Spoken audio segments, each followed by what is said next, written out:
Hey, Dan, how are you up there in sunny Vancouver? No, Queensland?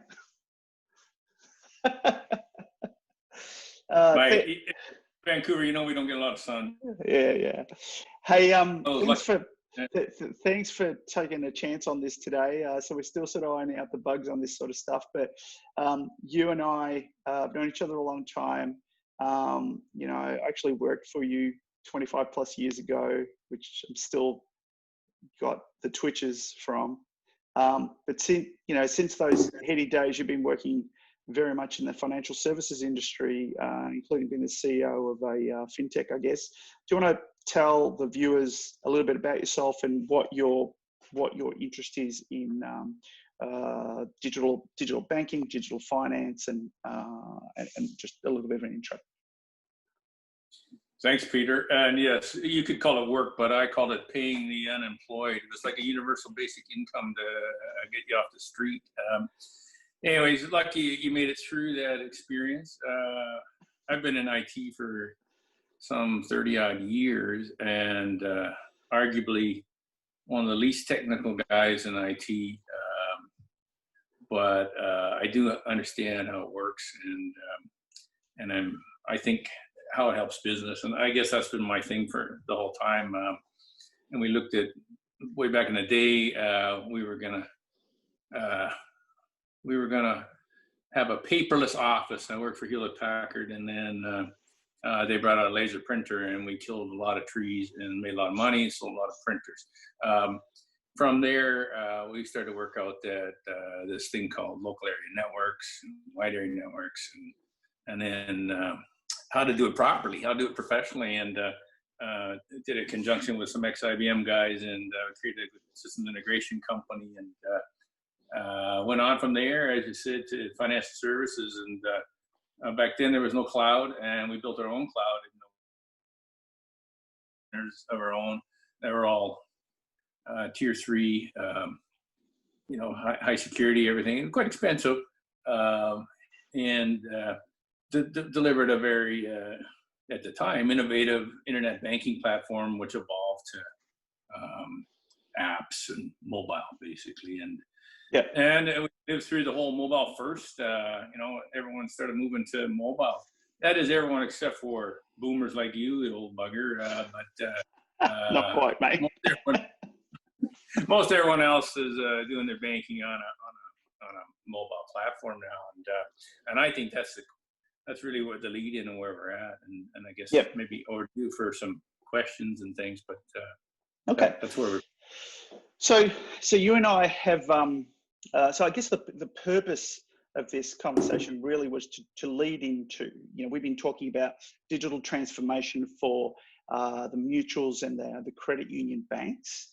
I know the big end of town, the big four, and has been doing their own digital transformation very much at the customer end of the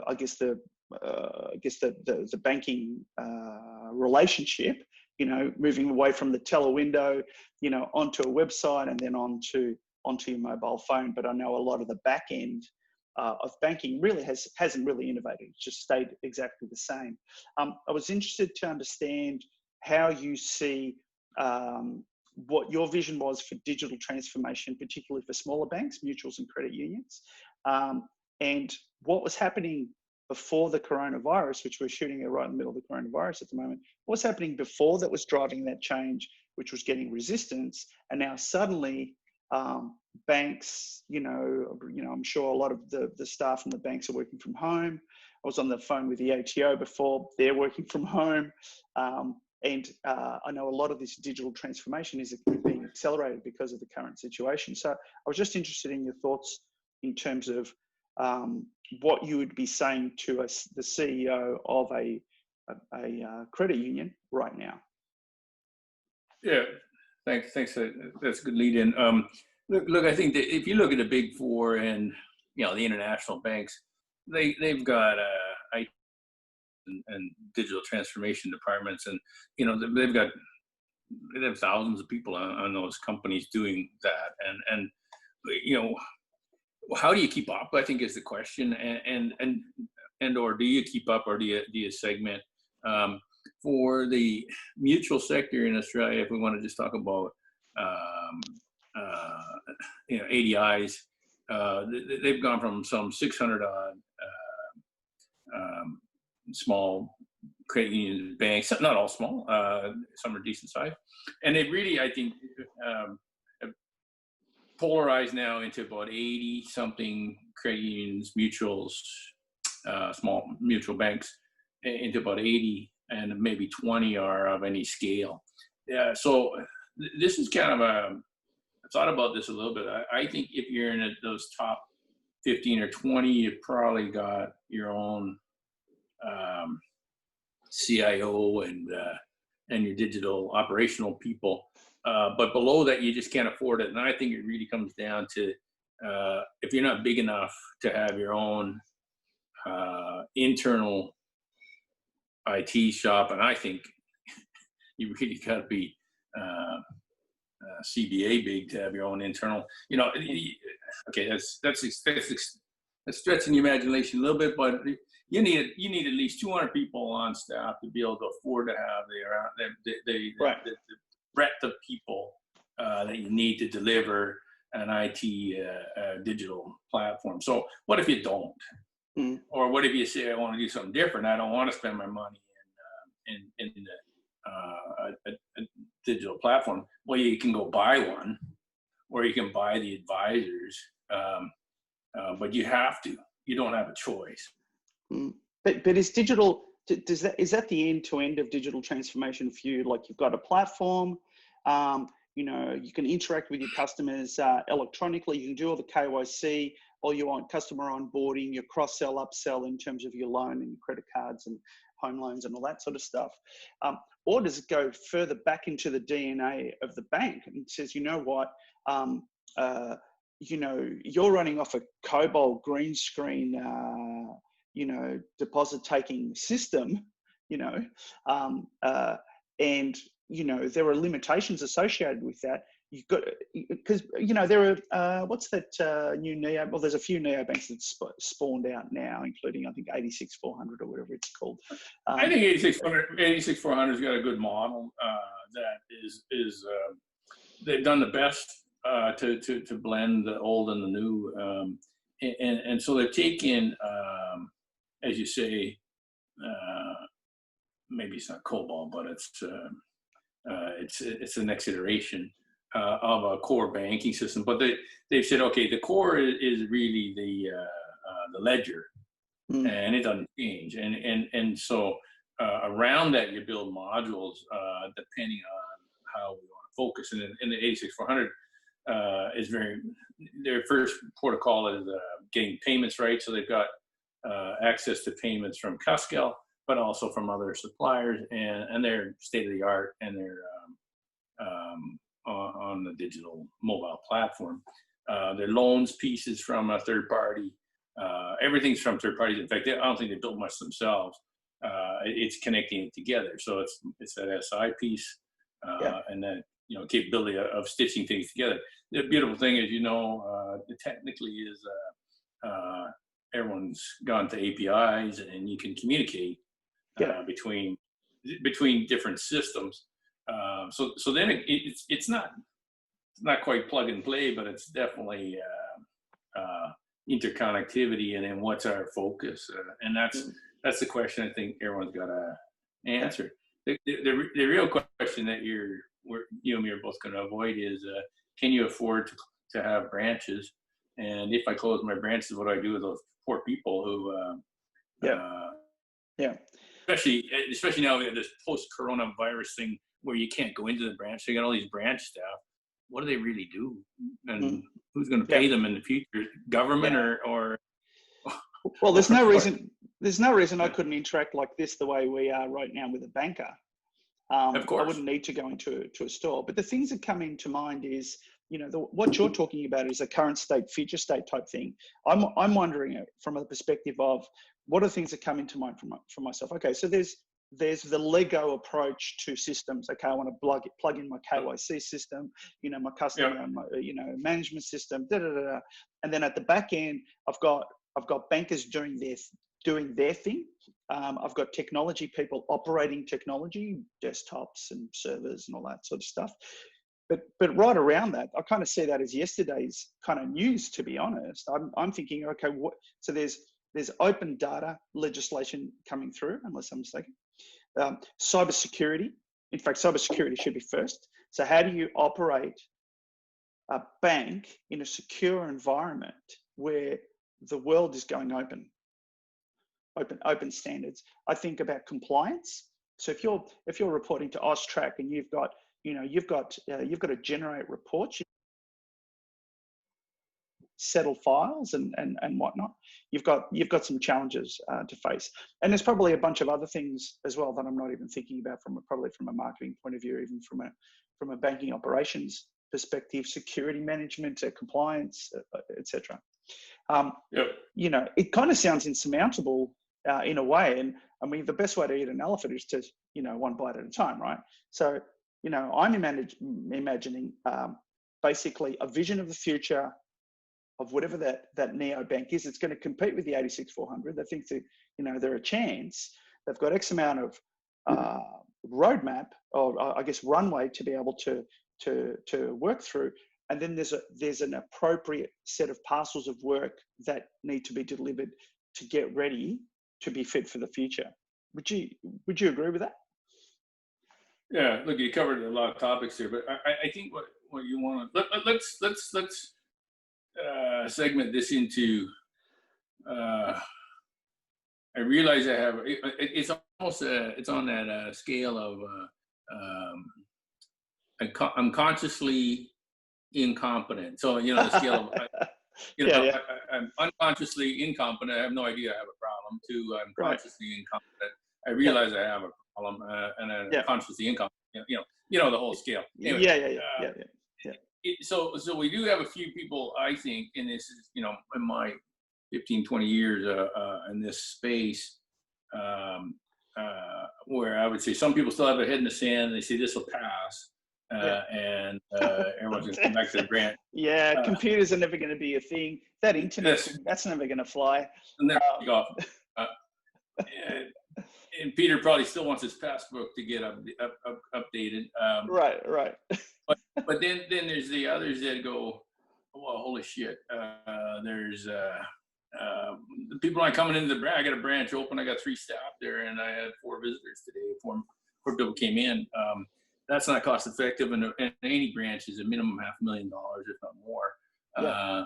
And to fit out, plus as you say, you got physical security as well as cyber security. It's pretty obvious that banking, and there's been people touting this for 20 years. That banking should be is not a place; it's a thing. It's a verb, not a noun. So your banking isn't done in a place, and the demographic on how you get smarter people than us have put together graphs that show that the younger you are, the less likely you are to go into a branch, and you're just going to look for the basically the easiest alternative, which is a mobile phone to do your transaction or to sign up for your loan. Even look, I recently got new insurance for a car, and I took the photos of my car, sent them in, assess it, come back and go, we'll give you insurance. I guess part of the challenge, and this is where I think the strategy is really important, is that how important are the boomers, the older generation, as far as your customer cohort? What do you need to do for my mum and dad who are in their 80s to continue to bank them? But as a banker, you're not going to make a lot of money out of my mum and dad. You're going and that's exactly right. That's exactly right, Peter. There's the boomer and pre-boomers are not where you make your money as a banker. And when you do your demographic and you realize 75% of your customer base is over 55, you got a problem. You're in trouble. So the question is, and I think this is the question, the real question when you net it all out is, can we transition from someone that's servicing the past and to the ability to service the future? And how do I do that what are the, as you say, what are the steps? What do I have to be aware of? And not one person knows all those answers. One person can enumerate what all the options are, or all the things you must consider. But you need specialists. So you have somebody like Christo Consulting that provides virtual CIO service. But that's the point man to then say, here's the 10 or 15 things you got to consider. Here's the priority you got to give them. Here's your risk on each of these things. And obviously ASIC and everyone else wants to have a piece of the pie. But you draw all that up, and as you say, you're drawing up a roadmap, and then you're going to say, what's it going to cost to take that journey, both in people and time and money, of course. And can we afford it? And if not, well, go find somebody to merge with. Sorry, to be blunt, but that's your option. Exactly. And the other way I've seen it addressed, and I'm not saying successfully, but is that you run parallel universe. You have your existing green screen universe, and you create a new universe of everything new, and then eventually transition from old to new. I haven't seen that done very successfully, and you've seen a few failures. Okay, so look, I might because I want to break this up into a series of discussions with you without sort of chewing up a massive amount of your day. So maybe we pick up that thread next time. But in terms of the current environment, just in terms of some final thoughts from you, in terms of the current environment, APRA issuing all these licenses, we know a few of them, a few of the new neobanks that are spawning up and popping up into Australia. What are your final thoughts around the current state of the banking industry in Australia as it relates to the evolution into digital banking? I think from a regulatory perspective and from a risk to the public's money, you got to be impressed with what APRA is doing. They're actually saying, come on, all you want to be bankers, and you can have a restricted deposit, RDA, a restricted license, but they're not letting you take much money, and they really put you through the ringer before they let you actually transact. I think it's a good system, and maybe a little bit conservative. No, I think it's pretty much spot on, and the big banks, even though they're an oligopoly, you can pronounce that for me. Oligopoly. There's enough competition between the four of them that, Westpac finally brings out Apple Pay 2.5 years, 3 years late after ANZ. I mean, are they kidding? And how many customers did they lose because they didn't do that? That's the big end of towns, basically competing. What do you do at the small end? There's so many things you got to cover, and I think you're right. I think that the next session would be, I'm small. What do I do? What do I do? What do I do? Where do I start? I for one, if I'm running a credit union, I can't possibly be a digital specialist, a mortgage broker, a member, facilitator, a politician, a board member, a policeman in money laundering. I can't wear all that many hats, so I have to have people working for me. But I can't afford all those people. So I think, again, another topic is, how do you get a CIO when you can't afford one? And the answer again is Christo Consulting, and you get paid for. Keep on renaming my company to Christo Consulting. It's Christo Partners, you doof. Oh, I'm one of the partners. I forgot. Yeah, that's right. Okay, well, let's pick it up. Pick it up there. Thank you for your day. Yeah, I might be editing a few of there, or I might just go up clean skin. But we'll pick it up again. Maybe same time next week. We'll kick the can around and throw it.